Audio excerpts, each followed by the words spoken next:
सालों पहले की बात है। एक लड़की अपने घर के स्विमिंग पूल में अपने भाई की गुमी हुई बोट को देखती है और अपने बिस्तर पर लेटे हुए बीमार भाई से कहती है कि मैं उस बोट को तुम्हारे लिए लेने जा रही हूँ। उसका भाई कुछ नहीं बोलता क्योंकि वो बहुत बीमार था।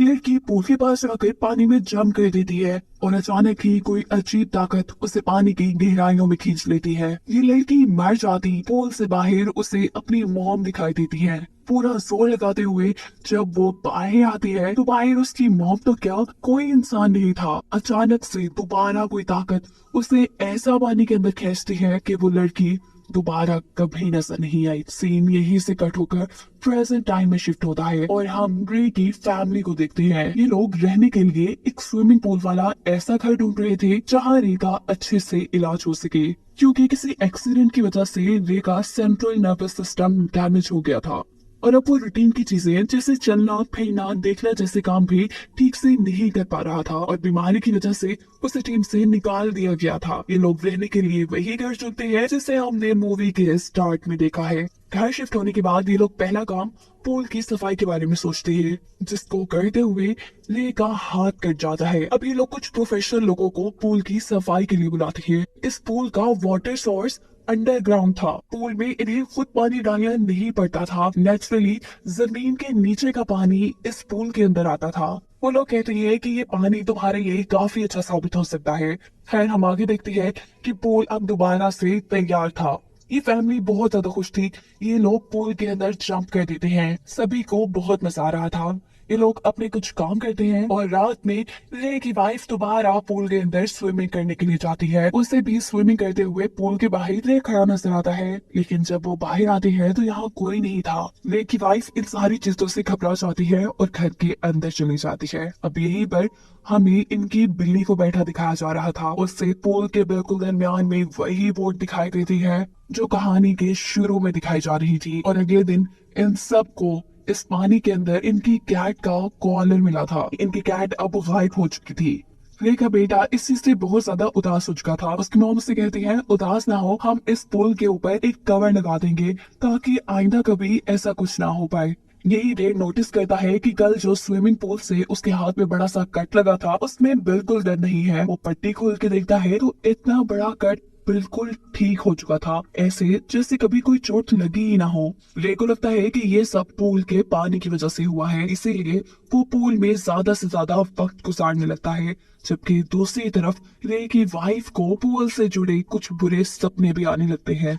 रे अगले दिन डॉक्टर के पास रेगुलर चेकअप के लिए जाता है। डॉक्टर बताती हैं कि हैरान कुन तौर पे रे बहुत तेजी से रिकवर कर रहा है। दिखाया जाता है कि रे का बेटा स्विमिंग पूल के पास बैठा था जब अचानक स्विमिंग पूल के अंदर बहुत से कॉइन्स आना शुरू हो जाते हैं। उसे लगता है कि ये कॉइन्स शायद उसके डैड फेंक रही है, जिन्हें वो जमा करना शुरू कर देता है। और अचानक उसे पानी के अंदर एक बच्ची दिखाई देती है, वही बच्ची जो इस मूवी के स्टार्ट में इसी पूल में गायब हो गई थी। वो बच्ची स्विमिंग पूल के ड्रेन हॉल से मदद मांग रही थी। इस ड्रेन के अंदर हाथ डालने पे पहले इस बच्चे को एक खिलौना मिलता है। जब वो इस खिलौने को बाहर निकालता है तो उसके ऊपर बहुत से बाल लगे हुए थे।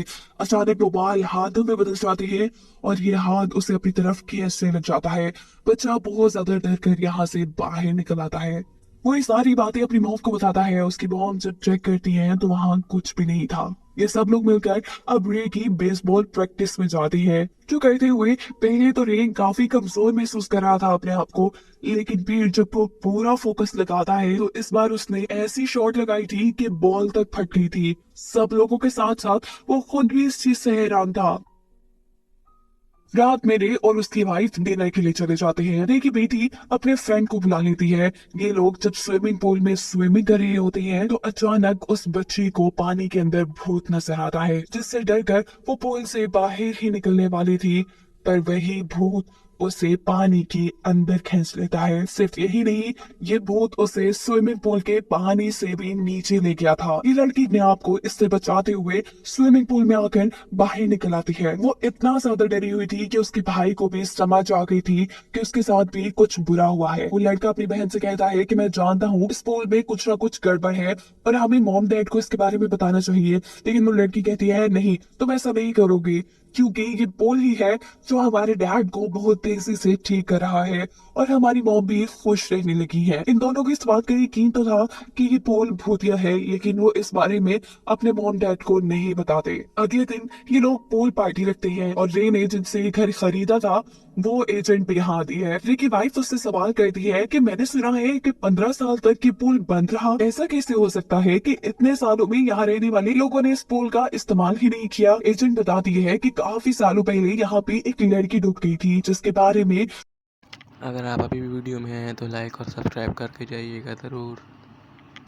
लोगों ने ऊट पटांग बातें शुरू कर दी। लोग इस पुल से डरने लगे और फिर किसी ने इस पुल को चलाया ही नहीं। रे की वाइफ कहती है, क्या उस बच्ची का नाम रबीका तो नहीं था? एजेंट शॉक थी कि तुम्हें इसके बारे में कैसे पता? ये नाम असल में पुल ने ही रे की वाइफ को बताया था। पुल पार्टी के दौरान सभी लोग एंजॉय कर रहे थे, जबकि ऊपर रे का बेटा कैमरे से इस पूल पार्टी में होने वाली हर हरकत पर नजर रखे हुए था, क्योंकि वो नहीं चाहता था कि यहाँ पे कुछ बुरा हो जाए। रे जो कि इस वक्त एक बच्चे के साथ पानी के अंदर था, अचानक ही उसे पूल के अंदर काला साया नजर आता है जो एक सेकंड में ही उसके अंदर जाकर उसे पोजेस कर चुका था। उस काले साए के कब्जे में आते ही रे उस बच्चे को लेकर पानी के अंदर चला जाता है। अपने रूम में खड़ा हुआ रे का बेटा ये सब चीजें नोटिस कर लेता है और नीचे आकर अपनी मॉम को बताता है।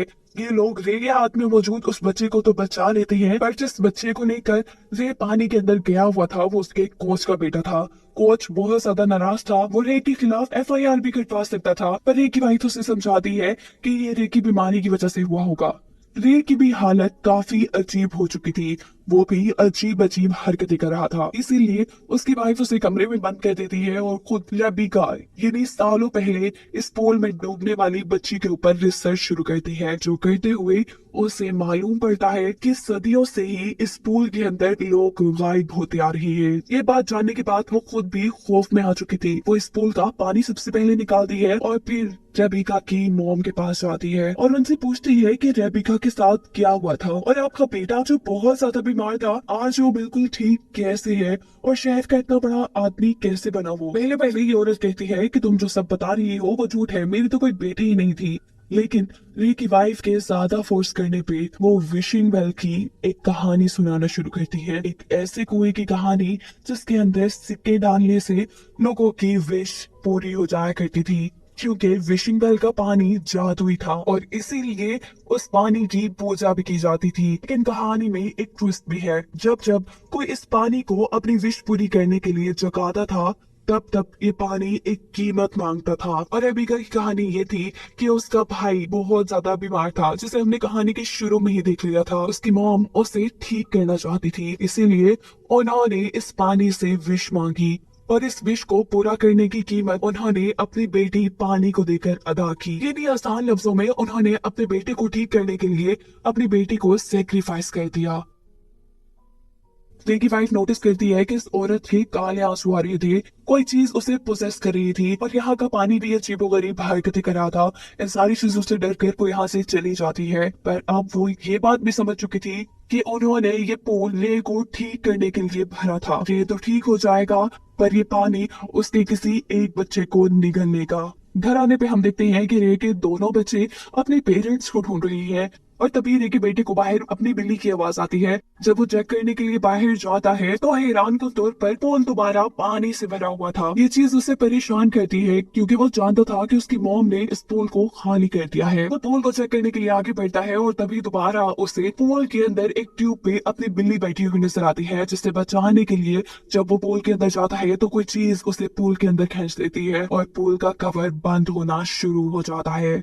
रे की बेटी जो ये सब देख रही थी वो अपने भाई को बचाने के लिए बाहर जाती है और इतने में ही यहाँ पर रे की वाइफ भी आ जाती है। ये दोनों मिलकर पूल का कवर वापस खोलने की कोशिश में लग जाती है और रे की वाइफ अपनी बेटी से कहती है, जाओ तुम रे को बुला के लाओ अपनी मदद के लिए। पर अंदर रे को तो किसी शैतानी ताकत ने बुरी तरह पोजेस कर लिया था, अपने कब्जे में ले लिया था और इसीलिए रे अपनी बेटी के ऊपर भी हमला कर देता है। यहाँ बाहर रे की वाइफ एक पाइप को अपने मुंह में डालते हुए पूल के अंदर जंप कर देती है ताकि वो अपने बेटे को बचा सके और इस पाइप के जरिए देर तक सांस ले सके। इस पुल से नीचे जाने पर उसका सामना गहरे पानी से होता है। उसे यहाँ अपना बेटा तो मिल जाता है, लेकिन साथ में बहुत से भूत भी नजर आते हैं। ये सारे भूत मिलकर उसे डरा रहे थे, जिनसे बचकर वो बाहर आने की कोशिश करती है, पर उसे बाहर का रास्ता ही नहीं मिल रहा था। और यहाँ पर रेबिका की रूह उसकी मदद करती है। वो एक कॉइन को पानी में गिराती है, जिसकी डायरेक्शन में जाते हुए रे की वाइफ इस पूल से अपनी बेटी को निकाल कर बाहर ले आई थी। लेकिन अब उसका बेटा सांस नहीं ले रहा था। वो उसे बचाने की कोशिश में थी और तभी यहाँ पर प्रोसेस हुआ रे आ जाता है और उसे कहता है कि तुम अपने बेटे को नहीं बचा पाओगी। ये कहते ही वो अपनी वाइफ को भी गर्दन से पकड़कर हवा में उठा देता है। इससे पहले कि वो अपनी वाइफ को मार देता, पीछे से उसकी बेटी उसी का बेसबॉल बैट उसके सर के ऊपर मारती है। उसकी बेटी उससे होश में आने को कहती है और तभी रे को अपनी फैमिली के साथ बिताए गए अच्छे लम्हे याद आते हैं। उसे एक उल्टी आती है और ऐसे उसके अंदर मौजूद इवल स्पिरिट बाहर निकल जाती है। और जो इवल स्पिरिट रे के अंदर से निकली थी, उसने पानी को काला कर दिया था। रे अब समझ चुका था कि किसी को तो पानी के अंदर जाकर अपनी कुर्बानी देनी होगी। वो अपनी फैमिली को बचाने के लिए खुद इस पानी के अंदर गिर जाता है और ये पानी उसे सेक्रीफाइस के तौर पे कबूल करके उसके बेटे को एक नई जिंदगी दे चुका था। और मूवी के आखिरी सीन में दिखाया जाता है कि रे की फैमिली उसे बहुत ज्यादा याद कर रही थी। उन्होंने अब फैसला किया था कि वो जिंदगी भर इसी घर में रहेंगे, ताकि आइंदा कभी कोई इस पूल के पानी को ना जगाए और ना ही ये पूल किसी और आदमी की जान ले। जिसके साथ ये कहानी यहाँ खत्म हो जाती है।